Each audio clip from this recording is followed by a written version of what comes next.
Raanan is fat and he's a Jew. He'll tell you something that you already knew. Your favorite movie sucks. Your favorite movie sucks. American Beauty or Forrest Gump. Your favorite movie sucks. We are back with another episode of Your Favorite Movie Sucks, the podcast where I watch my friends' favorite movies and we talk about it. I bring up what I like. I bring up issues I have. I always have issues. I'm Jewish. I complain. It's the whole thing. And today we have Sean Patton, a great comedian, one of the stars of The English Teacher. Great show on FX. Just coming out. It's coming out now, right? The second season? It's right now, right? It's Check season it out. 1, season Great 2 show. on FX. He's amazing in it. I have to do this. It sounds pretentious. No. It's just English Teacher. Oh, shit. No, it's not your fault. It's not your fault. They'll never find it. They'll never find it.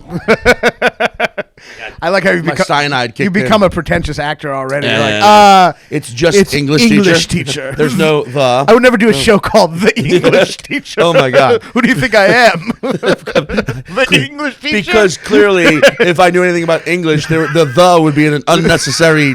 I don't do shows with articles as the first word, It's really fucking funny playing a high school educator, considering the fact that I dropped out of high school. Oh yeah, you dropped out of high school. Yeah, dude. I'm a high school. I mean, we're all comics are college dropouts, but you took it to a whole other level. You're like, I dropped out of elementary school. Did you do your GED? Wait, I talked about this on another podcast, but I don't know how many people ever heard that episode. I lied and lied about getting my GED for years. My God, you didn't even get your GED and made a fake GED. You made a fake GED? To show my parents. Not just a fake college diploma, a fake thing to GED. show that you're a high school dropout. Yeah. Even that was fake. To show that I'm not the dumbest person on earth. You're the second dumbest. Yeah.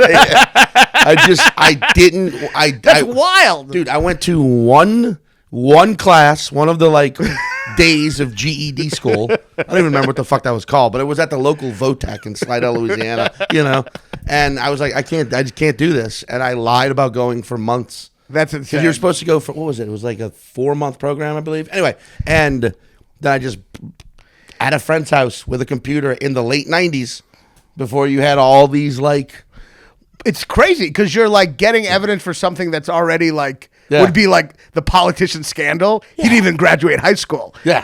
My parents by that point had given up on me. Oh yeah. So I knew that just showing them a sheet of paper. Oh that wow. was that looked fancy enough. That was like, Sean Patton is officially by the state of Louisiana. I wish I could find it. I know my mom probably still has it. Maybe. But that's wild. They looked at. They were like, "Oh, cool, fine." Because they have not the total loser. That politician were he said he went to this college, but he didn't. I believe that was a scandal for Bush, I think. But it's that politician, he didn't go to elementary school. It's like a crazy. Yeah. It's like, what? That politician can't read. This reminds me of the time. I don't. It's different, but it's kind of similar. Layers of sadness. Yeah. I tried to fill out welfare once, because I was poor when I was younger. Okay. And after, I was living on my own, and I was too lazy to fill out the whole form. I'm too lazy to even fill out the form to get on welfare. That's a whole level of laziness. Not to say people on welfare are lazy, but that's No, I know what you mean. Where you're I don't even want to do the thing. I can't even do the form to get the free. Yeah. You're you couldn't even get the actual GED. It's like being too there's a way to be too apathetic to be apathetic. Yeah, exactly. You're not. Yeah. I don't want to try. I don't want to try to not try. Yeah, it's and then all of a sudden you're trying. You get reverses. And it's like being too depressed to kill yourself. You don't have the energy. Yeah. But too horny to fuck. All right, I'm a college dropout. You're a high school dropout, and today we're going to talk about cinema. We're going to talk about what's considered one of the greatest movies of all time, Goodfellas. I am shocked, by the way, that I'm the first. To do Goodfellas? Yeah. Well, I think people have maybe, I always ask people if there a couple movies, and I'll pick one, based on whichever one my wife wants to watch the night before or whatever. Right. But I don't know. Maybe I've never picked it out of them, or maybe it's been suggested. It might have been suggested, but I don't know. Okay. I don't know if it's even been suggested, honestly. I think people it's weird. I mean, to be fair, I haven't done many of these. So, but I mean, it's one we got to talk about. Quality over quantity. Do you remember? Yeah. Do you remember when you saw it? For the first time? Yeah. Absolutely. All right. Yeah. You're like dropped out of high school. I was exactly. I was running VHS tapes across the Louisiana state border. I saw it in 1992. Okay. 2 years after it came out. 2 years after it came out on VHS. I was 13 years old. Wow. It was my cousin and I. He was maybe a year and a half older than me. He had seen it. This was what, man, side note, like, I wish it would have just stopped with VHS and with cassettes. I feel like CDs kind of paved the way to ruin music because albums didn't matter anymore because you just jump. And the DVD, Blu-ray, were they that bad? Were they better? Yeah, were they not? Yeah. It just made everything easier and more convenient to like not fully fucking consume. Blu-ray was like the gateway to just not existing at all. I don't even know what the fuck that was. I still don't know the difference. I know that it's just it's just formatting. I don't know, but VHS when it was like fast forwarding or rewinding was just a pain in the ass. So you paid attention. But his friend had his parents had cool parents. Had rented the movie and they did the thing where he recorded it onto a second VCR. Oh yeah, the two VCR. I remember that. Yeah. So this Goodfellas was just being passed around among his friends. Which I think you have to play the whole movie for that to work, right? 100%. Yeah. Oh yeah, you can't. It's not like and also it has to be like on a TV. I'm pretty sure you have to watch it's all in real time. Because I'm pretty sure the recording records only what's on the TV. Yeah. So it has to be like on, and I think the volume has to be exactly right. It was like so you have to choose who's going to be watching because that's going to be people who are going to watch it forever. Like whoever's sitting there is the only people who can watch it again. You know. Yeah, I'm sure there are people who even thought you had to be quiet while watching it. If you don't record it in the basement, you're going to watch it in. You can never watch it in that basement. 100%, dude. And like if you talk, it'll pick it up. I mean, there are things with kids now where I don't even know if they could comprehend especially with talking about VHS rewind. Yeah. I mean, the fact that when you rewound a VHS, that took about 20 minutes, 30 minutes. Oh yeah, dude. That took about to the point where be kind, rewind. Yeah, remember that was the thing. It took long enough that you got fined. For not doing it. And the Blockbuster had that machine that did it. That was like the fast machine. In seconds. That took just 15 minutes. Oh, yeah, exactly. Yeah, you're right. It was it was like this is the fast one. Yeah. And it was still so annoying they'd charge you for not rewinding it. Yeah, dude. So rewind. You had to literally, after you watched a movie, before you took it back, this is just crazy. The idea of taking a movie back anywhere. I mean, you have to sit there and just rewind it. Oh yeah, sit there. And also with your thoughts. And also if someone like nowadays, I can only watch movies with very few people, and by very few, I usually mean no people. Yeah. Because so many people just now are so easily to so easily distract their phones or talking and it's you're supposed every single frame of a film. Yes, it's there for a reason. Don't get me started, but my wife. She I didn't even say anything. God damn it. She looks at her phone and then I see what she's fucking missing. Yeah. Because some people think video, it's not just audio. There's images. Yeah. I literally, last night, we were watching Goodfellas, which she hadn't seen it in years.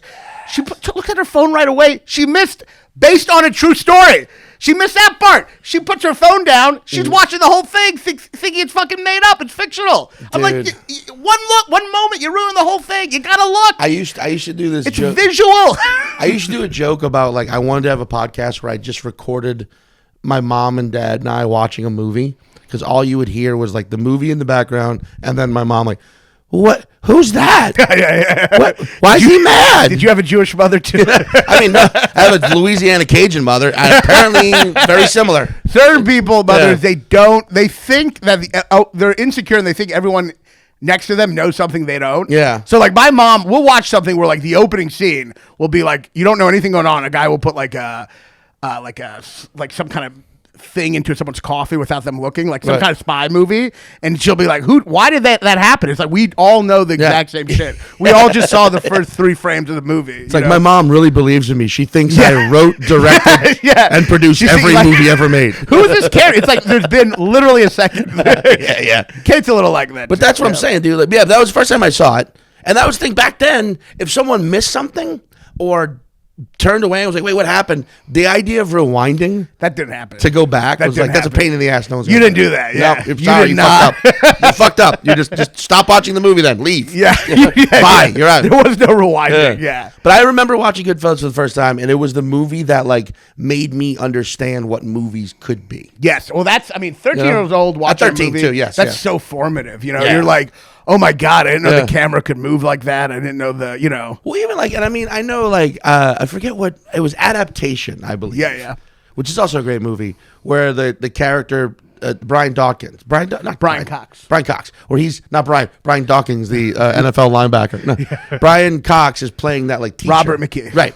And he does the whole thing like, God help you if you use narration. And yeah, I understand that as a concept. But I think Goodfellas is one of the few movies that like the narration's like another character. 100%. And it's done beautifully. It is an example of narration sometimes, often can hurt a movie, I think. For sure. It can hurt a movie when it's trying to explain something that could otherwise been told visually. I mean, really quickly, I think it destroyed the Netflix reboot of Arrested Development. Oh yeah, well that's if you definitely go true. back and rewatch Ron that Howard. movie, It's like Ron Howard gets a big head. He's talking every second. it's just overly narrated where you're like, let me figure this out. I know, yeah. I want to figure this out. Well, narration is good if there's layers to it. If there's subtext, if the narration is spelling something out, it's bad. If the narration is literally, because his narration, similar to like Election. Have you seen Election? Yeah. The narration, that's great because the people in it are not aware. Right. So the narration is not reliable. Like Matthew Broderick's in the beginning, he's like, I have a great life. I love my wife. And like, that's all him being in denial of how much he hates his life. So it's like, it works if it has like a subtext. In Goodfellas, obviously there's so much information it's telling, but it's not exactly telling you how he feels deep down all the time. It's also, you know? And also, he doesn't know everything. Yeah. And that's why, because, like, I mean, spoilers, but, like, he didn't know that that Jimmy was going to whack Maury. Yeah. He didn't know that in the narration. He's, like, learning it, Right. yeah. He didn't know Tommy was going to get whacked. Yeah. He didn't know. There's things he just didn't know. So, henceforth, it's like, oh, great. This isn't like this godlike giving you, like, jamming it down your throat, anything.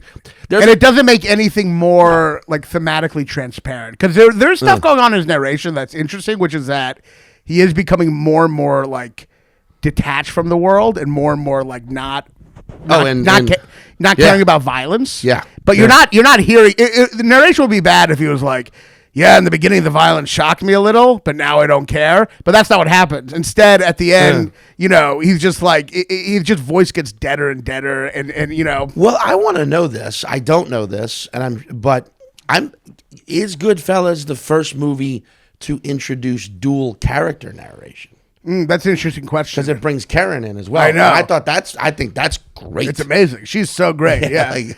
Everybody. That's one of the reasons why. That was another thing about Goodfellas that like was seeing it at such a young age was like, oh, that's I always thought real like acting. Scorsese gets like I think wrongly accused of not being able to write women or not being able to show women's point of view. And I actually think there's quite a few. Wait, really? Yeah. People talk about how there's not enough women in his movies. It's bullshit for a number. And first of all, his like second movie was about a woman, like Alice Doesn't Live Here Anymore. Right. But Lauren Bracco is a great character, and I actually think the whole like not really a director who I actually does or like a franchise that does sidestep women is actually The Godfather. I think in The Godfather the women are really not very interested. Wait, there's women in that movie? Yeah, exactly. You know, but like Goodfellas, like you see her point of view, and it's great. She's a fascinating character. I mean, dude, one movie later, one of the best, most underrated performances of all time is Sharon Stone. Yeah. Casino. Yeah, they're crazy women. They're not. They're damaged souls. But so is everyone else in the so are fucking the men. movie. Yeah. So are the dudes. And Yeah. she is such a great character because there's like right away she's very much aware of her like worth. Like when he ditches her and she storms up to the Oh yeah. she's so aware like you don't treat me like that, which turns him on, you know? Yeah. But then it's like it kind of there's a phrase, I think it's Oscar Wilde, the things you love about someone in the beginning are the same things you end up hating about them. Yeah. And he loves how boldly she drives up to the cab stand or not the cab, the whatever he's at. I think they were. That cab stand. Yeah. She loves how boldly she drives up. But then the same thing that made her boldly drive up is what makes her put a gun in his face when he wakes up. Right. She is crazy. Yeah. So the thing he loved about her is also why she's out of her fucking mind. That is also like, you look at that arc of like when he first meets her, because and that's the other thing too, like goes on a date as a favor. Yeah. To his buddy to try and get him laid, which I'm like, that's a thing. I don't know if this younger generation will ever do things like that. Right. I don't know. Like go hang out, go on a double date. But also that's the other thing too. If you show up and that's who you have to like kill time with, bummer, you know. Young Lorraine Bracco. I know, he's so not into her. It's weird. And she's like super hot, and then the woman Joe Pesci's with is like not very attractive. Well, I think that's also a good coloring of his character a little bit more. It's like he's not thinking about. Well, he's also like a young mafioso guy. He loves the job, yeah. And he's also getting laid. Yeah. He's also having his fair share of flings with young, perfectly chubby Brooklyn women, you know? And but he's not attracted to her until she shows him that she is not a fucking nobody. Yeah, and that she is the kind of person who, like, because the whole thing is, right, these are people who don't want to wait in line, like legal citizens. Yeah. They're like, fuck that. I'm going to cut the line, you know? Yep. And what she's doing in that moment is essentially cutting the line. She's like, you don't fucking do that to me. Yeah. You might do that to someone else, but I'll storm into your fucking place. She's kind of acting like a mobster. She's like, who the fuck do you think you are? And that's all, he values that. He values someone who has that level of entitlement that he has, which is the entitlement to kind of like, you don't fuck me around. I'm getting what I'm owed, you know? And I don't care, and fuck everyone else, you know? So there's that like sense of independence. And autonomy, you know? That's awesome. Yeah. Well, also, lack of convention. A thing that Goodfellas does too is in the first 8 minutes of the movie, it in one sentence tells you what the mafia does. Yeah. It's like the part provides protection. That's all it is for people who can't go to the police. Which is such a great think about the narration and how personal it is. Just the fact that he's just like, it's what the FBI never understood. The narration is a character talking to you. Yes. Like, it's like it is like what the FBI never understood. It's just police for wise guys. You know, it's like that is fucking wow. Yeah. And when you really sit and think with that, you're like, oh, okay. Yeah. That's all it is. Yeah. They're just they get their kickback, they get their 10%. Yeah. And it's just so simple, you know? Yeah, it's like, oh fuck. I mean, the movie, like, one of the things, and we can start from the beginning, but one of the things I just really love about the movie, I have an issue with it that I want to wait till the end to talk about. Sure. So everyone doesn't fucking hate me. But, I actually have issues with it. Okay. As well. But let's talk about what we love first. Okay. I think that's one of the things I love is that so many movies, characters are never like laughing and being funny. They're either characters in movies are either way too serious, like way more serious than they are in real life, or it's the fake rapport, which you see in movies, where a bunch of guys, one of them will say something that's not funny, and the other guys will laugh. Right. He'll be like, and I said that to my mom. I'm like, and they're just trying to trick you into thinking they all have a rapport, right. Even though nothing funny has been said. Right, this is one of those movies where the characters are actually funny, right, and the people are legitimately laughing, and that creates a reality you don't see in a lot of movies. These are like people making each other laugh and laughing. Like Ray Liotta's laugh is so genuine, and De Niro's laugh, and Pesci like putting on a show. I just think that like even though it's about the mob, I think that's something that you see in real life that you don't see. Like you're like a Joe Pesci. You'll tell a story, try to get everyone to laugh. You don't really see that in a lot of movies. They like kind of sidestep that kind of behavior. I'm whacking dudes named Spider. But he knows how to tell a story. You know. Well, they also every single main character in that movie is fleshed out. Is very like, oh, you can identify. You can identify with Joe Pesci, who's like that character is Tommy. He's a full fucking sociopath, or psychopath even. But but there's the nuance to it. There's the gray area that comes out. You're like, dude, how much he loves his mom. How much? I mean, that's a scene where you're like, fuck, dude. How much he loves his mom. How much he loves to tell a funny story to make people laugh. You know. I mean, there's a thing with Scorsese that I think is what makes him so great.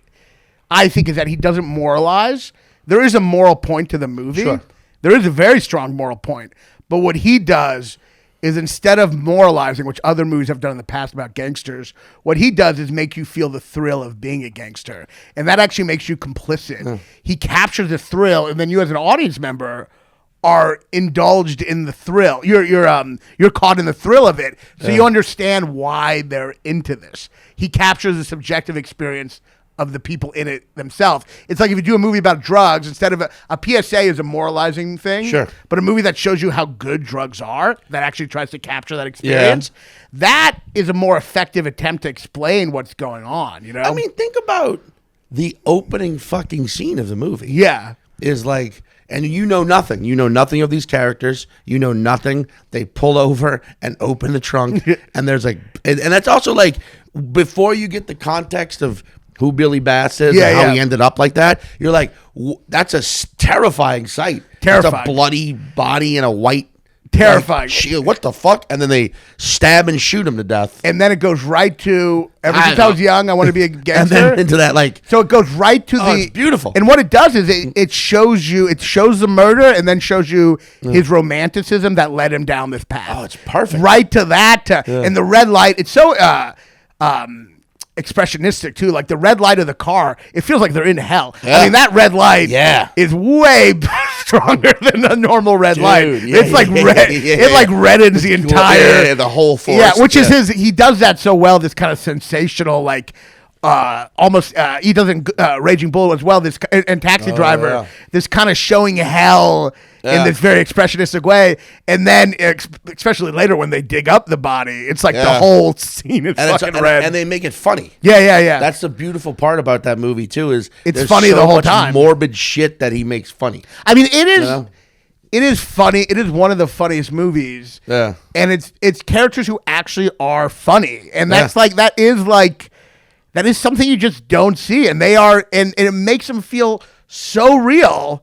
Because they're actually just like, you know, they're just funny. And also they're shitty people, which anytime you make a movie about shitty people, it does feel more real than, you know, I think sometimes Hollywood, or what makes some movies feel fake is like the people are better than, or they just like, there's no caricatures. I know that, and there's big fucking Italian guys, but none of them are caricatures. None of them are, and it's funny because a lot of them are like, you watch that movie, you're like, 5 of these guys would go on to become prominent figures in The Sopranos. Yeah, I know. They're all like extra. Like Billy Batts. Billy Batts, Phil Leotardo. Yeah. And then Paulie Walnuts. Paulie Walnuts is like one of the first people you see in the movie. Yeah. It's pretty fucking hilarious. No, but and just right away the mobsters are funny. Like right away, the movie is in a sense a black comedy. For sure. Because right away, the first thing is you have them like fucking around outside, and then Paulie come out, and then right away you have mobsters going, "You're the one who fucking started." You started that shit. Like right away you just have that immaturity and that like you fucking started it.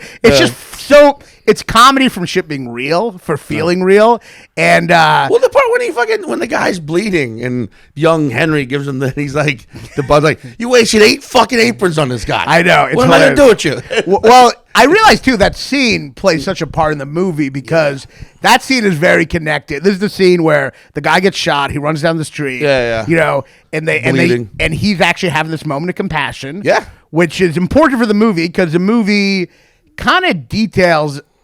That compassion is a very small spark in him, and it goes out. But you see it go out in 3 stages. That moment with the aprons, I think, where they go, you waste 8 fucking aprons, and he goes, on one hand, I could see he was right. You don't want to get a guy dying in the store, but I couldn't help but feel bad for him, right? That scene is brought back to me when they kill Billy Batts, and Joe Pesci says, I don't want to get blood on your floor. Right. It's that same thing. Yeah. It's this sociopathic mob world. And that's a fucking wild-ass scene, yes. too. And the look he gives, when Ray Liotta gives that look to Joe Pesci, where he said that shock look, the compassion and horror to the violence is still there a little. He's not doing anything to stop it. Yeah. He's just watching it. But it's still there. Like he's the one who has trouble talking in the kitchen with the mom when they're eating. Yeah, he's the one. They're all laughing, and so that compassion is still there. And I think the moment you really fully find it go away, is when he does the montage of all the bodies later, and when they open the truck, and he says, "I didn't really care. I was getting my Pittsburgh deal, but still, there were bodies everywhere." And that's the moment where like, he no longer cares at all. Yeah. So there was like a spark in him. I mean, dude, yeah, 100%. And also, like, when you get to the very end, and you can see that, like, that spark not only burnt out, but took any hope of him having a happy life. Yeah, he's completely dehumanized. Yeah. And 100%. and there's no real I mean, the irony of the whole thing at the end is that he just regrets that he doesn't have the life anymore. Exactly. He has no remorse over what he's done. Yeah, he's like, fuck. His only remorse is that he's not living the life anymore. Yeah. So he's because of the thrill, what he gets from it is the destruction of his world and no reflecting. That's the thing. There's no reflection at the end. I mean, dude, and also, but speaking of that Billy Bat scene, what's so beautiful about that fucking scene too are the details. If you rewatch that scene, when when Tommy arrives with his date, they are clearly on a bad date. Yeah. It is not going well. Yeah. You could tell by her body language. You could tell by She might not his like energy. his racist rants. Yeah, the way exactly. The way he's just like, this is Henry, it's his joint. Like he's clearly just like, hey, let's go to one more place. That's a great point. I didn't even notice that. That's a great point. And then, like, he has this, it might have been what fed his reaction. You see what I'm saying? Now this fucking guy's here. Yeah. Exactly. So now he's like angry. And then you got to think about this, and this is kind of scary when you think about it for that female character. What does he do with her? Because remember, they leave. She saw him have this fucking flip out. Right. It depends on how much she actually knows about his life. Did he just bring her home? Right. You know, it's like, ooh, that's fucking freaky to even think about. Because his manhood's been fucked over, which is something with him. That's his thing. Yeah. And it's like he came back and beat a guy to death. Yeah. And then later stabbed a guy to death. It's fucking psycho. What's so psycho about him? That's a great point. And what's so psycho about him too is that as a comedian, you do relate to one part of him. He is a funny guy, Joe Pesci. Yes. And he does tell funny stories. So there's that comedian spirit. And usually the comedian is not the violent psychopath. No. Usually the comedian is like, hey, my manhood is in telling jokes. Yeah, you know? yeah. But in a way, when Joe Pesci in the beginning, even though he's kind of fucking with him, when he goes, you're a funny guy, even in that moment, it's kind of like saying, I don't want that kind of accolade, like the comedian accolade. Right. I want don't fucking demean me. I'm a tough guy, you know? So it's like, it is interesting to see, as a comedian, you see, there is that spirit of a comedian, but the manhood of being a violent person. And some of us are probably psychopaths. Let's not. Yeah, that's true. A lot of us are probably able to be murderous psychopaths. But a lot of us would be pretty happy just hearing you're a funny guy. Oh, I'd be very happy. And even though he's fucking with him, there is something there. He's like, I'm not just a clown. He actually means what he's saying. Yeah, exactly. Yeah. It's coming from a real place, but he doesn't really mean it. He wants to make it, first of all, and this gets into something I hate in real life, where people don't know the difference between, like, when people fuck with you. I hate fucking with you.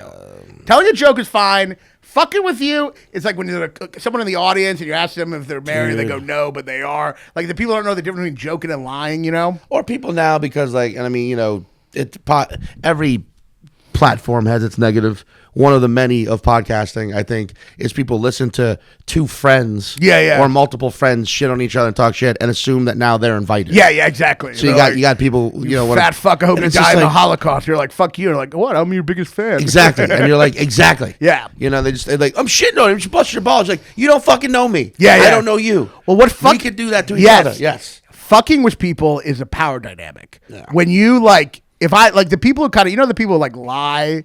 And then later they say, like, there's a guy I know, he does this thing where he thinks joking is lying. So I'll be like, he'll say something like, I was in prison that time. And I'm like, really? And he's like, no, I'm just fucking with you. And I'm like, that's not fucking with me. That's lying. And it's a power dynamic because I cannot assume you're lying. Because what if you were in prison? Then I can't just be like, come on, you're not in prison. So it's having this power over someone.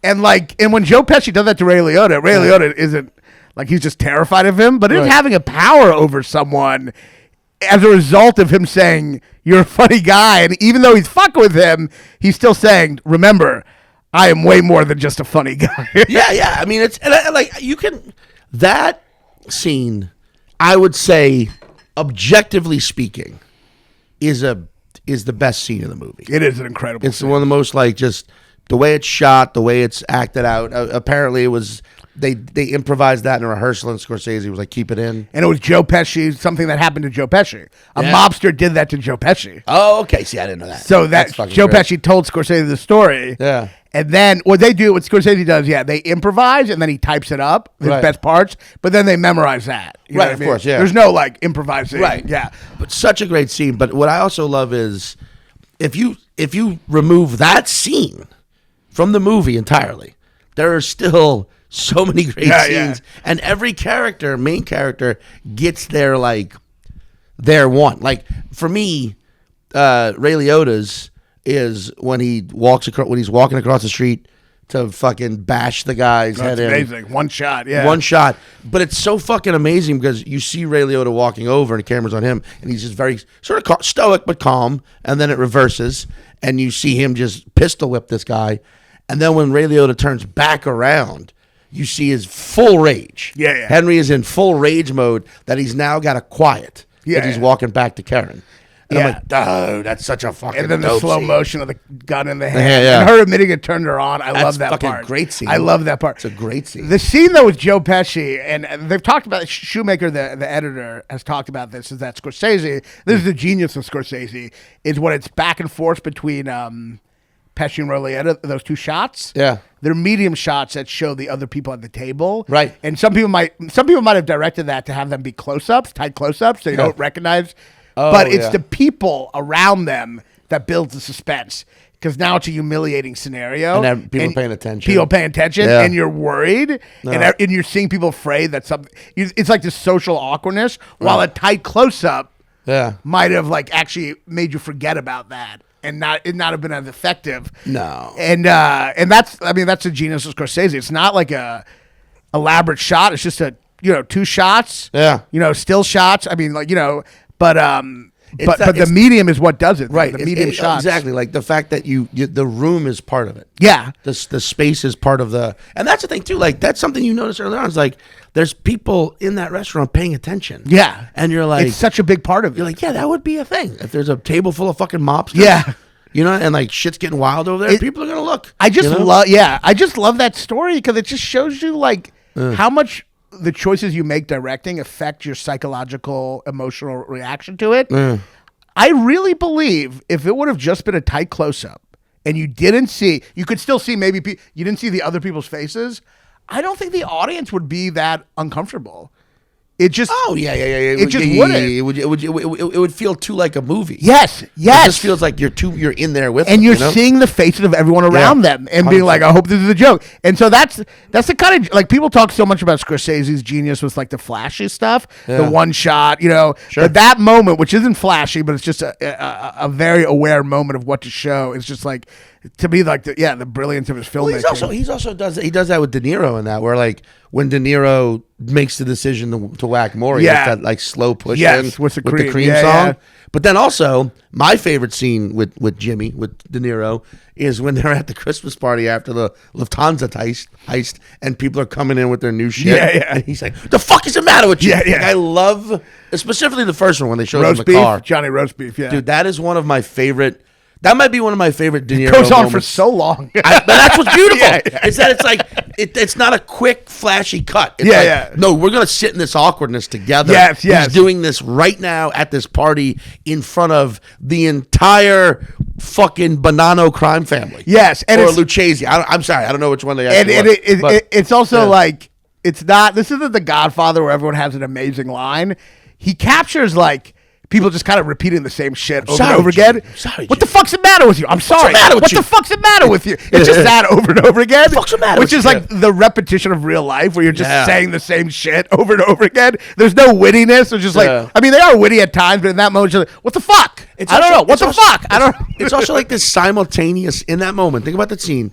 It's this beautiful, he's pissed off that Johnny Roast Beef bought a pink Cadillac because he doesn't want to draw attention to the fact that they did the Lufthansa heist. And he's saying all of this out loud in a room full of mobsters. Because he knows they're not going to say shit. Yeah. It's this simultaneous, why are you blowing up our cover that we did that robbery, you piece of shit? Knowing the rest of them are too afraid of him to ever do shit. and almost giving them an idea of what would happen if they did. Yes. You know what I mean? And then there's that great little, the whole movie's all great little So details. fucking- That great detail of Carbone, the other guy with some mean Oh, coat. bro, yeah. But that little detail of when she leaves, he's like, get the fuck out of the door. Oh, yeah, like yeah. him abusing her after he got embarrassed. yeah. Like the movie is just all details. It's all details. It's details as opposed to like, you know, a traditional narrative. Yeah. And those details just all feel so like perfect and like dynamic, you know? I want to know the actor who played Maury. Yeah. Because I think that's a guy who often that performance often gets overlooked. It's incredible. Yeah. Because exactly. Like when you really It's watch killing that an movie, it's annoying like, person. Oh my god, dude! You're like, It might be the best line after killing someone. Remember the line? what? When after they kill Never him? shut the fuck I thought up. he never shut Never the fuck never up. shut the fuck up. Yeah. Well, here's the thing that movie also. Here's the thing they also do is how brilliant of a performance this is. The writing of it. You don't feel bad for him. No, yes. You don't feel any sympathy for Maury. You're almost like, I'm with these guys. You don't feel bad until that scene. Yes. And I do know? want to get into that. That crazy. is an issue I actually struggle with at the movie Okay. at times. Okay. Like as much as I love the movie and it's so entertaining and dynamic and fucking hilarious, Right.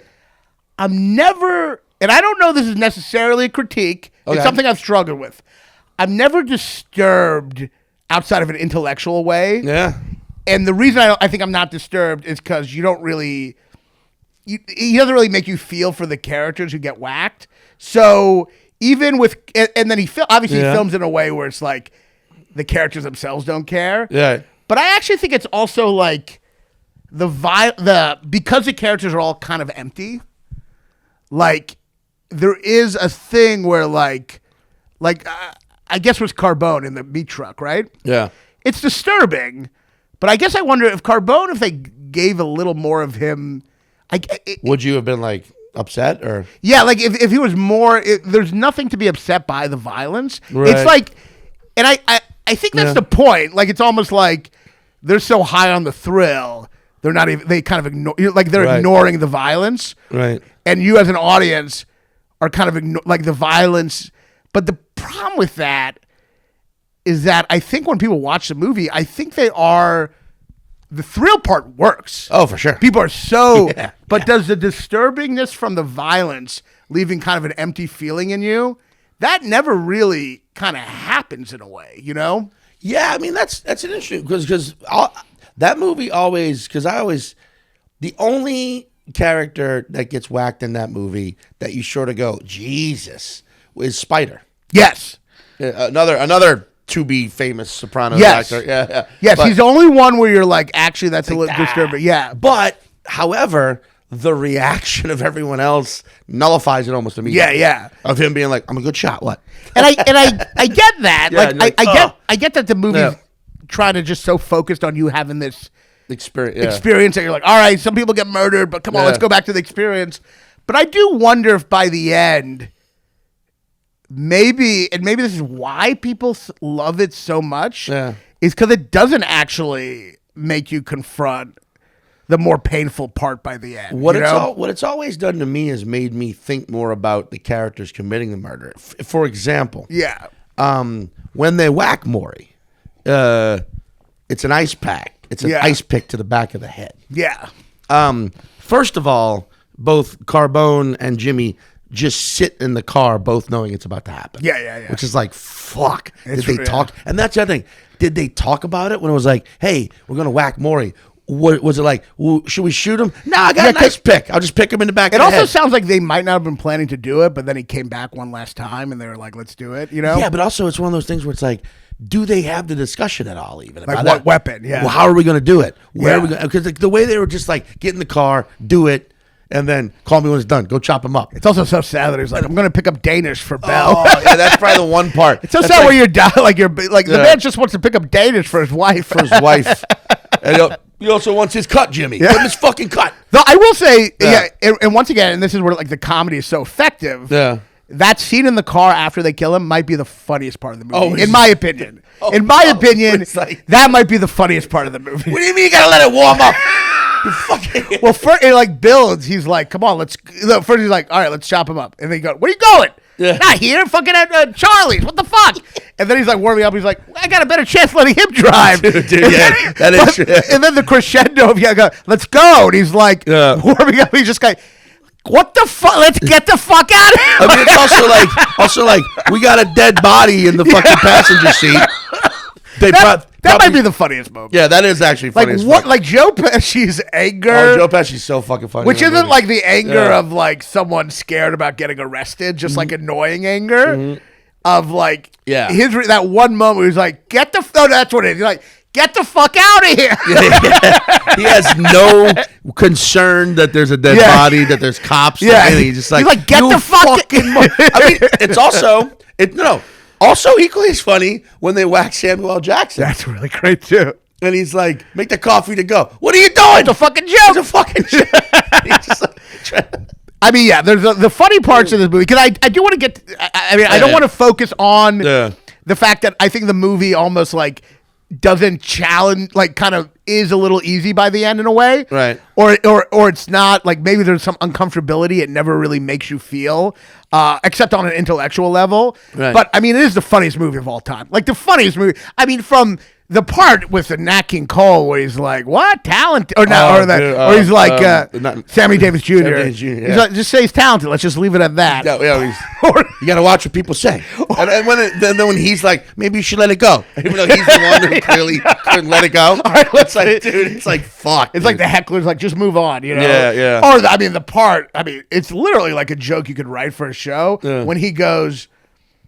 Like she's prejudiced against Italians, a Jew, and he goes, "Can you believe that in this day and age?" In this day and age, which sounds like if you're gonna say in this day and age, that's a clear misdirect. It sounds like you're about to say in this day and age, how's there prejudice? But it's in this day and age, a Jew broad prejudice against Italians. Like for him, the progressive world is a world where like Jews realize how shitty they are, so they could never afford to be prejudiced. Yeah, it was like what was that like in the late '60s? By that point, it's like we just freed them. They're gonna be prejudiced against us. Can you believe that in this day and age, a Jew broad prejudice against Italians? It's also like, Italy sided with Germany, by the way. Do you remember that? So his utopia, there's no prejudice towards Italians, but there is prejudice towards every other group. Or like Jews have to, like, you're a Jew. You can't afford to be prejudiced towards anyone. What do you? I mean, that's a TV writing line in this day and age. In this day and age, a Jew broad prejudice against, like speaking in this progressive way, like in this, can you believe what it's come to? And that's also a scene where it reminds you that in that moment they're both kids because they're arguing and the fucking restaurant catches on fire and like, oh shit, oh yeah, fuck, we still got to get the fuck out of here. No, it's an amazing. It's an amazing. I mean, there's so much funny shit. And what's interesting about the movie too. Is that there's this thing about, and I think there's a lot of big part of the movie is that people are being funny, but it's so tense because mobsters, they don't take jokes well. So it's like, you kind of want to tell them all, why don't you just lay off the jokes? Because someone's going to get killed, you know? But they don't. And I knew these guys in college, these tough guys who would like try to joke with each other. But then I knew, but can't take it. I knew that, like, I remember these two tough guys in college, they both had that machismo and they're fake wrestling. And you're like, this is going to turn into a real fight in about a minute. You know what I mean? Exactly. Yeah. And it's that thing in the movie, the joke part, which is a big part of the movie, is also what leads, like, Billy Bats. I mean, that part's insane, because Billy Bats is like, get your fucking shoebox. He's like, oh, just joking. I was just busting his balls. Get your fucking shine box. Which is such gaslighting, because it's like, you're like, he was insulting him, and they're like, just messing with him. What's got into you for Christ? Yeah. And no more shines, Billy. So if you look at it, like, so many of the deaths, a lot of the deaths, there's a joke before or after. There's either there's a joke after, like, you know, the jokes with Joe Pesci with Samuel L. Jackson or Murray, or there's a joke Spider where you go fuck yourself, Tommy. I mean, Spider was like, and it started with a joke, him trying to shoot his feet. The whole thing's a joke. And you just want to be like, you all are way too insecure with your masculinity to be making fucking jokes. And one thing I noticed this time is that De Niro is so the cause of Spider's murder. I forgot this part. 100%. De Niro. You gonna let him? You gonna take that? You gonna take that from him? You gonna let him get away with And that? then he after was like, I was joking, but you are telling a known psychopath after someone, a nobody, says "fuck you." You're gonna take that from him? What's the world coming to? I'm like, clearly he's gonna take that seriously. Dude, I just want to tell all of them, no more jokes. It's you can't handle it. the fuck is wrong? The fuck is wrong with you? I'm joking with you. It's like, dude. So everything in it is like a joke that turns serious, or they murder someone and joke. You know what? You know what part? When I first saw that movie, though, I think about this every time I've seen it.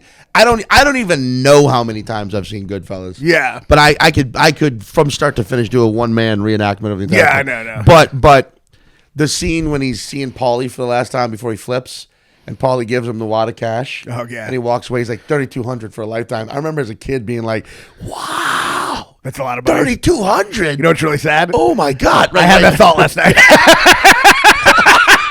Like right now, last night. If someone gave me $3,200 right now, I'd be like, "Thank you, thank you." I literally was like, "That's pretty good." He did betray him, especially in like 1982. And then that's probably worth like $10,000. And then De Niro gives her a couple thousand too. I'm like, he's making quite a bit of money now. But dude, speaking of, we've highlighted the humor. That is such a fucking perfect scene. Oh, the De Niro scene? You have to figure out what it was about to happen. Yeah. Like, did he give her the money knowing that she was about to get whacked and he was going to get it back, or that was going to pay off the guys? Or was she actually about to get whacked? Was that all in her head? De Niro, fuck, I was going to whack her. Now I lost some money. Now I lost $2,000. Fuck! Yeah. Fuck! That's such a... And dude, I've been to that street corner so many times. Oh, really? Is it in Queens? It's in Smith. No, it's all... The whole thing is set in, like, Brooklyn Heights. Oh, okay. You've been to that street corner? Smith and Ninth. There's a subway. There's a fucking subway stop. That's hilarious. I wanted to do a bit years ago about how, like, if that is a hit, not Brooklyn Heights. Brooklyn. It's like where's Smith Street? What's that? Carroll Gardens. Oh, it's all that. It's all there. Yeah. I wanted to do a bit years ago about, like, if that is a hit, that is the laziest hit of all time, because he's just like over there. Over there. Like, it's like, man, put some effort into it. And also, they're the laziest hit, man. Yeah, they're like we're moving boxes. Come in, we're fine. We're just moving these boxes. But yeah, I don't think you really know, because that's what's beautiful. Yeah, you don't know, because it's like they do say shush, but that could be because they're stealing something. That could be because they're fucking working for the mob. Yeah, dude, and that's what I love about. Some people don't like this about the movie. I fucking love it. I love how the pacing changes. Like, by the time they get to the 80s and they're all coked up, and his narrations change. That whole segment where it's incredible. He's like, oh, I fucking loved it. It's a coke, it's a coke paranoia. That whole shit, and like, it's amazing. Yeah. I mean, it's one of my favorite movies of all time. Even though I have issues with it, I don't even know if they're issues or just like I'm kind of questioning what the movie ultimately like. Because I do, in a way, think it might be the greatest shallow movie of all time, where it's about shallow people, Oh, you know? yeah. So it doesn't have, you can't be affected too emotionally because they are shallow people, you know? Yeah. But, like, I will say, like, Lauren Bracco being in Jeopardy, that is the most suspenseful part of the movie, because that is a character that you really would care if she died. You know what I mean? Oh, yeah, dude. Yeah. That would have fucked the whole movie up. Yeah. If they whacked Karen. But like would have, the fun thrill part. That would have been like, because my question is, like, I do think, like, and he said this, he wanted, it's hard to even realize how groundbreaking the movie was at the time, because he said, I wanted to make this movie like a trailer. I wanted to show you how fast and alluring the thrill of being a gangster is. Yeah. And I could only do that like a car that just keeps on going faster and faster. And he takes techniques from the French New Wave, from Jules and Jim, from Godard. He breaks a lot of conventions, the freeze frame, and a lot of that. And he's doing it like a trailer, like a preview, where it's just, it really feels like a preview. And then I think the goal ultimately, though, is to punish you for you being caught in the thrill. Yeah. You caught in the thrill, but then the violence and the paranoia at the end is like the punishment. Yeah. My thing is, though, I don't know if you really get punished as an audience member. I kind of is fun the whole way. I mean, I think you said it earlier, like there's an intellectual sort of, because like when you finally see Tommy get whacked. Yeah. And you realize like even that guy, the scariest guy who's about to be made, is still susceptible.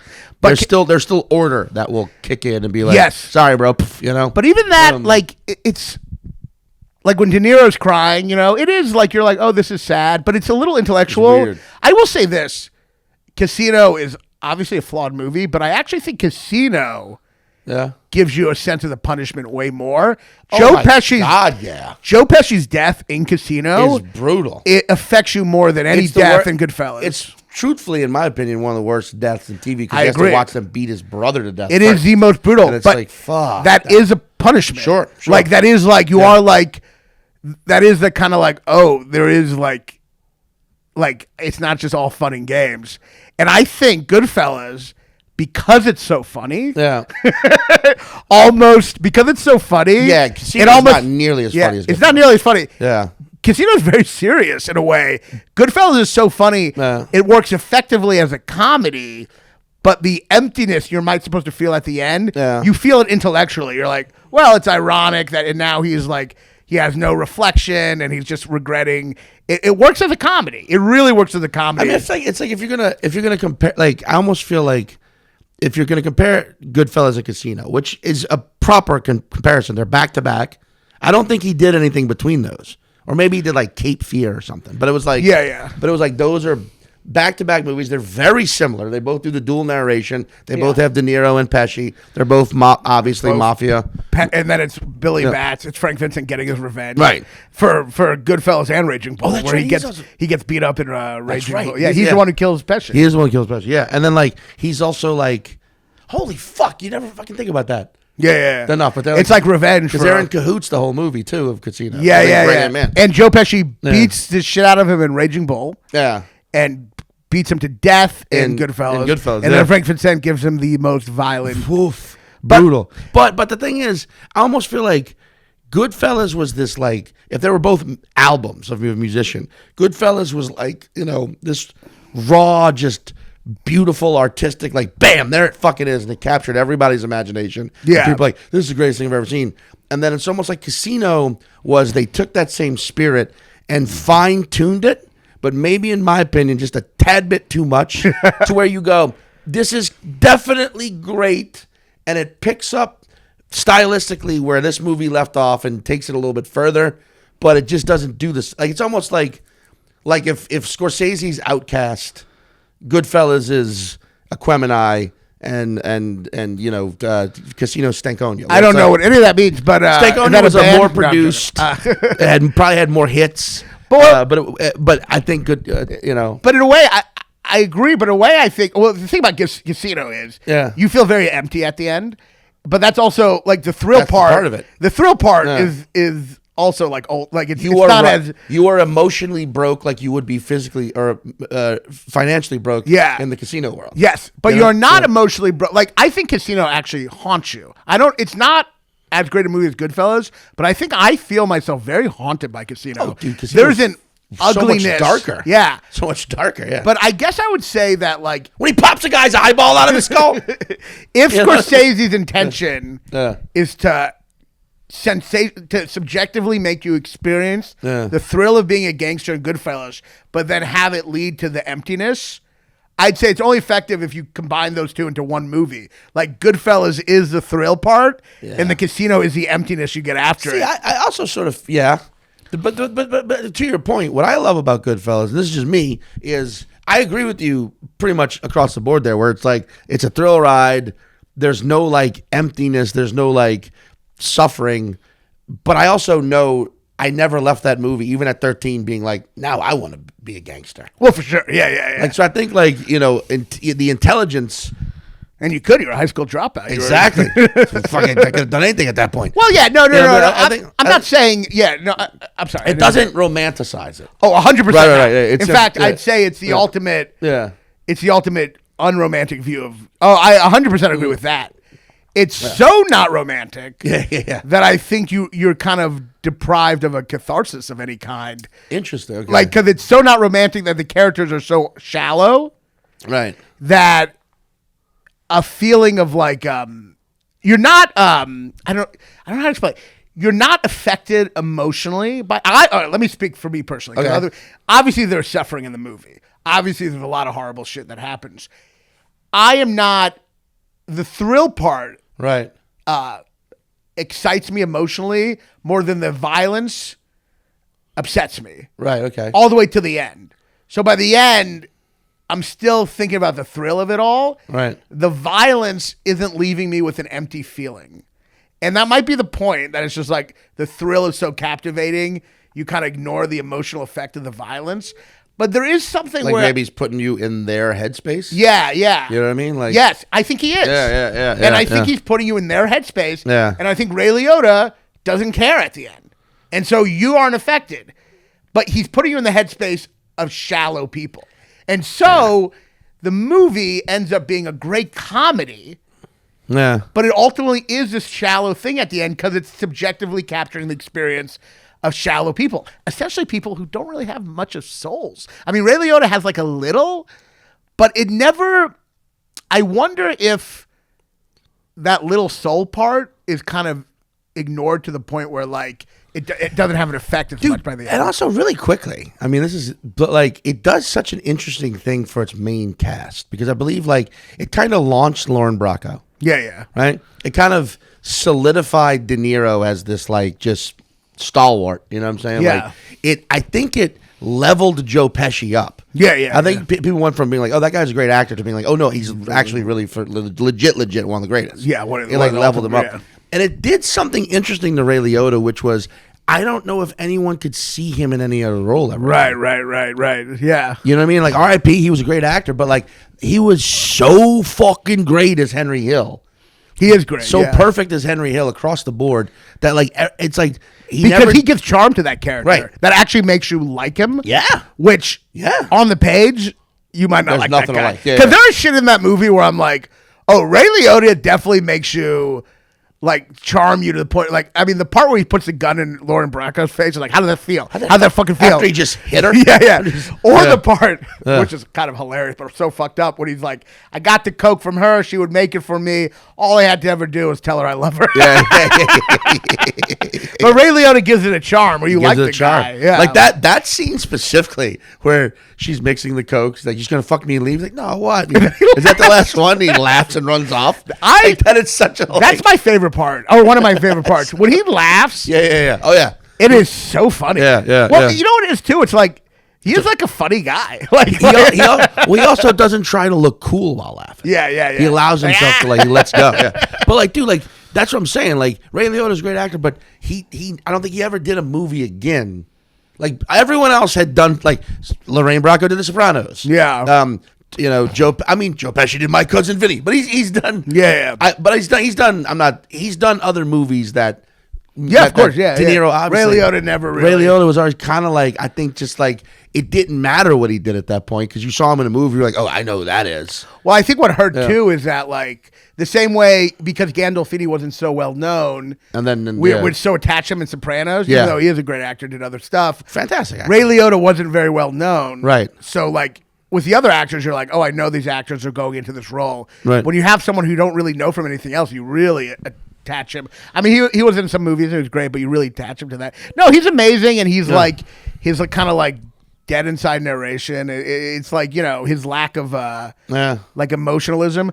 But yeah, I mean, I do think it's like it is a movie about shallow people, and we're used to. Oh, sure. And I think some of the greatest movies are movies that we tend to deal with, like people who, even though they're might be evil, their emotions are very human. You know what I mean? Like Pacino and Godfather 2, those are very human emotions we can relate to as ordinary people. Yeah. These people in Goodfellas, I mean, they are essentially shallow people, psychopaths, and and that's why the movie that's why the filmmaking is the main character, because the shallowness of the characters, if those characters had more depth, you would be like, oh, this filmmaking is distracting, you know what I mean? You'd want something a little simpler to show their story, but because these characters are shallow, the filmmaking is allowed to like kind of become the main thing, and so it does work on that level.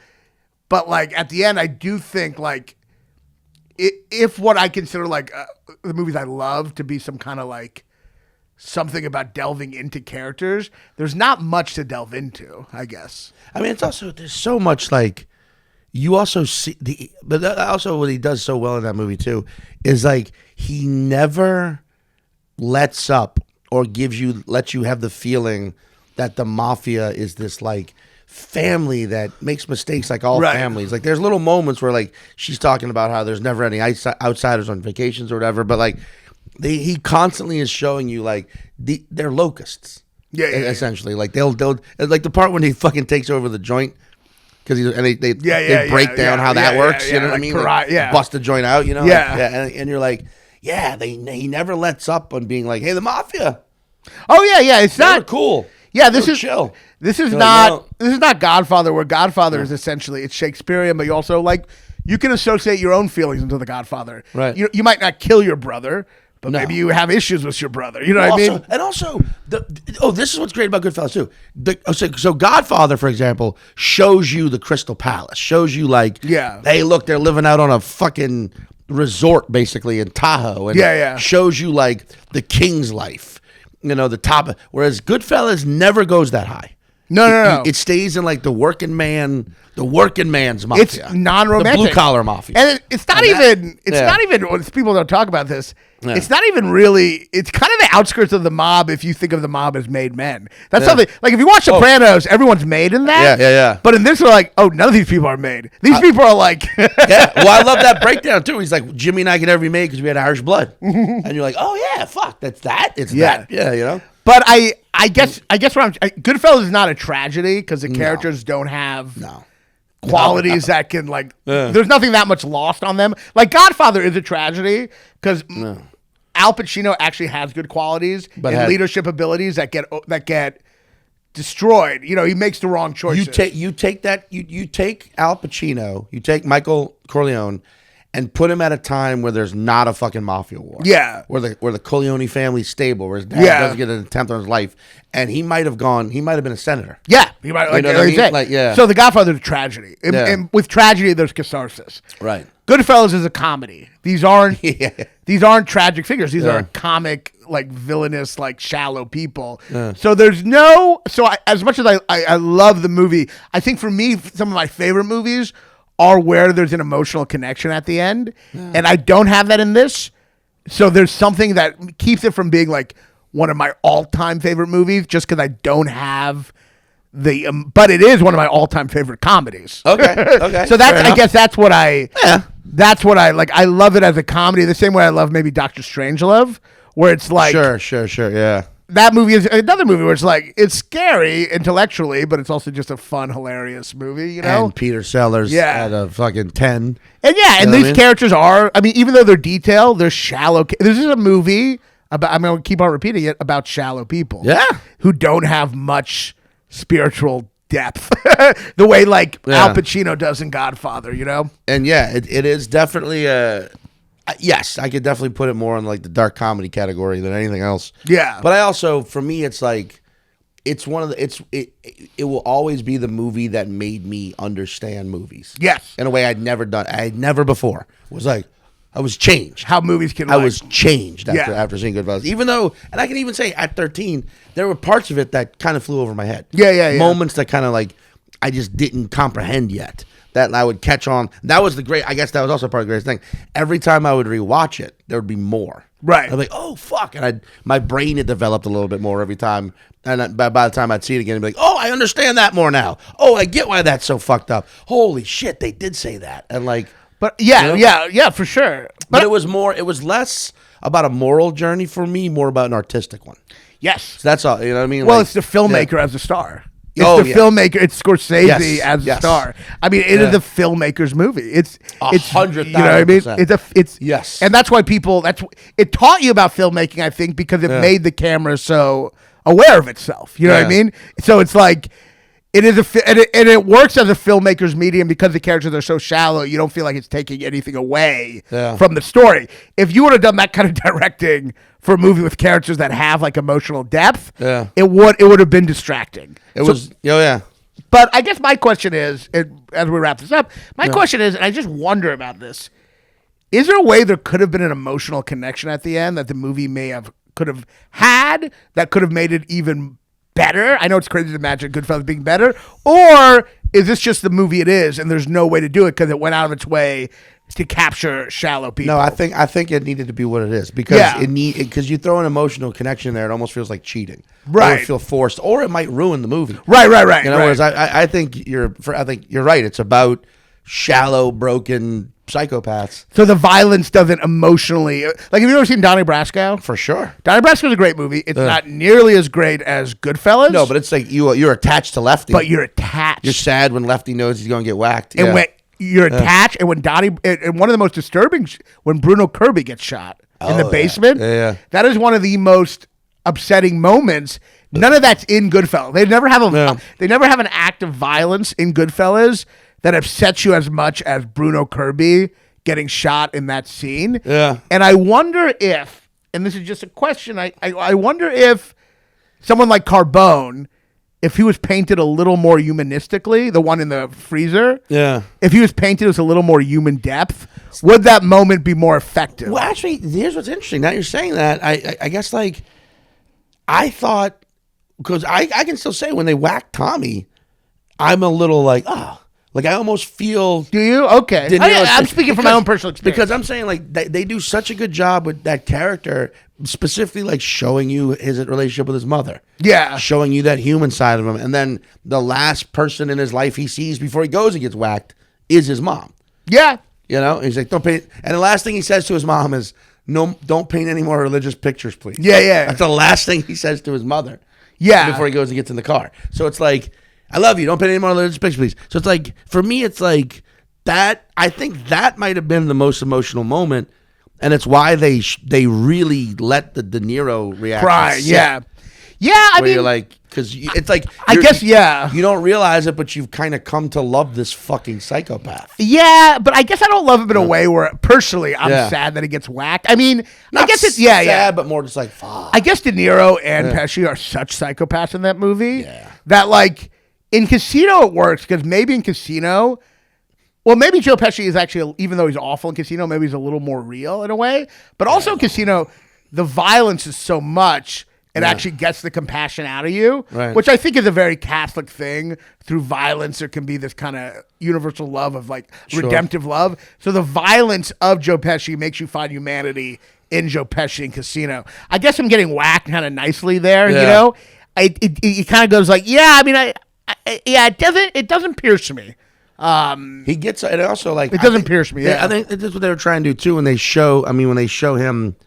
When they tell Henry that he's getting made, and you see, like, how happy and giddy Joe Pesci is. I know, like, childlike almost again, and it's like how they're, like, attaching their whole futures to them now working for a made guy, and now not only is he gone, because I love that reaction moment where it's like we just had to sit there and take it. You know what I mean? Like where you're like, But I will say, some like, greaseball shit. I know it's great. It's all great. It's all detailed. But, like, Joe Pesci was his mom doesn't make me doesn't make me like. I think Joe Pesci's funny, but it doesn't make me care for him. I mean, there's ways you can care for someone even if they're evil. You know what I mean? Sure. I actually think. Do you see One Battle After Another? I haven't seen it yet. Okay. I think they do some stuff. Sean Penn's an evil character in that. Yeah. But they do some stuff that really makes you care for him.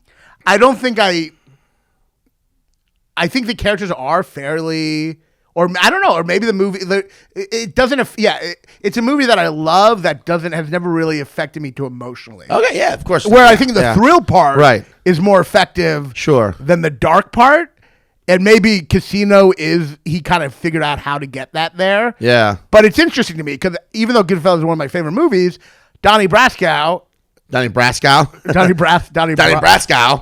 Polish version. What is it? Donnie Brasco? Donnie Brasco. Brasco. Donnie Brasco. Brasco. There's a tragic dimension that really affects me, you know? Sure. But I mean, I still love Goodfellas. I'm just always like, I'm not haunted by it. But then I'm like, maybe that's the point. Man, I think that is the point. I think it's more of like I think it is like you said, a thrill ride. You get off a roller coaster. You're like, that was fucking fun. Right. And I think that was the point. And you do say that. But if there was a goal to make you feel punished at the end and make you feel empty, it did not achieve that. Maybe it's just too entertaining. I don't think there was. I think the point was like, now the ride's over. That's the point. And I think you for could them, say now their ride's over. I think you could say in a way, and if you're looking at America or whatever, we live in such a soulless system that we're not even affected by the violence we create. Yeah. We're just missing the thrill part. You know what I mean? Yeah. It's like, So yeah. next ride. you Yeah. know? Jesus. But yeah, I love the movie. But yeah, it doesn't haunt me in ways that some of my other favorite movies do. But I definitely, obviously, All right. one of the greatest comedies of all time. Fucking A. There we yeah. go. Yeah, this is good talk, man. Do you have anything else you want to say about Goodfellas? I mean, please don't ever remake it. I hate when they do that. I don't like when they like. If I want to say this to Hollywood, if you're gonna remake movies that should have been good that were dog shit. Yeah. You know what I mean? Yeah, of course, yeah. Like there's so many movies. I guess out no one there. wants to see those movies, though. Yeah, but it's like there's so many movies out there that everyone knows. Like if you rewatch and you go, let's just do these 5. Let's tweaks. remake Teenage Mutant Ninja Turtle 3. or like remake Finding Forrester. Yeah. That should have been a far better movie. You know what I mean? And like That's a good point. Remake the ones that failed, not the remake ones that succeeded. were like almost there, and like they fucked up a couple of things in the edit, and it just didn't work. That's a great point. I Like, mean, yeah. it's like, on one hand, I guess they're worried like people want to flock to it, but on the other hand, that is what you should remake when Yeah. they failed, not when they succeeded. Like a movie like Goodfellas, it's like no, we do not ever need to reboot it, remake it, any of that shit. It's one of those movies that's captured perfectly. As it is, and don't make a sequel. Some things don't need a sequel. My favorite thing is Trainspotting 2.0 disappointed me in ways very few movies have, and Trainspotting. what? I hated this. There's a sequel? Exactly. What? Exactly. When? It picks up on what are they all up to 20 years later? When did that come out? 2016 maybe? 15, Oh, I 16? totally forgot that. Yeah. Trainspotting would have been, if you'd have said we already did Goodfellas, Trainspotting was going to be my next movie. That's a great movie, yeah. That movie did for me what Goodfellas did when I was 13, Trainspotting did for me at 17. I guess that's what I think is missing in Goodfellas. The feeling you get from a baby starved to death, which does make you, you know. Fuck that moment. Like that, Trainspotting isn't, they capture the fun thrill ride, but that thrill ride. Trainspotting is an amazing film. Yeah. In a way, it kind of achieves if Goodfellas was the plan. I'm not saying it's a better movie, but if the plan was to punish the thrill of it. Oh, yeah. Big time. Trainspotting, yeah. Big time. But fuck yeah. People aren't like, that's why like people, the fact that people can keep on watching Goodfellas shows that it doesn't take too much out of you. Right. You know you can't, exactly. Yeah. But yeah, that's the all right. Well, that's a great point. This is a great conversation. Hell yeah. Do you have any plugs? I mean, like I'm adding new dates right now for the remainder of 2025 and early 2026 at meSeanPatton.com. Come see me live. I'm all over the place for the rest of the year, early next year, and forever. And yeah, watch English Teacher on FX. Check him out. Check out the show. He's great on the show, and one of the best comics. Thank you. A comic you got to fucking see live. It's so present. You know what I mean? It's so. I try. It's such an experience. Check it out. He's one of the greatest. Well, and as for me, I'm all over the road. So check me out. Louisville Comedy Club. That's a big one. November 10th. the Homecoming coming back. And then also Los Angeles Comedy Store, November 5th, the Belly Room. Oh, hell yeah. Belly Room, not in the main room. But the main room. I mean, the main room's like a small theater. So good for you. But next time. Yeah. And then also, I'm at Grove 34, December 5th. And Cap City in Austin, October 31st to November 2nd. A bunch of other dates. Get them all now. punchup.live/Raanan/tickets. And check out the Patreon. And also you said Grove 34, right here in New York's neighborhood, Astoria. Yes. If this is out by November... Yeah, it'll be. Yeah. I'm doing a residency at Grove 34 every Tuesday of November. Oh, that's great. Check it out. Yeah, there we go. His residency. Yeah. And you're such an actor now with your residencies. Residencies. I'm doing a series. And check us out on the Patreon. We got a lot of good stuff on there. Patreon.com. Your favorite movie sucks. Thank you so much for doing this. Thanks, bro. It's been a pleasure. Cut. Raanan is fat and he's a Jew. He'll tell you something that you already knew. Your favorite movie sucks. Your favorite movie sucks. American Beauty or Forrest Gump. Your favorite movie sucks.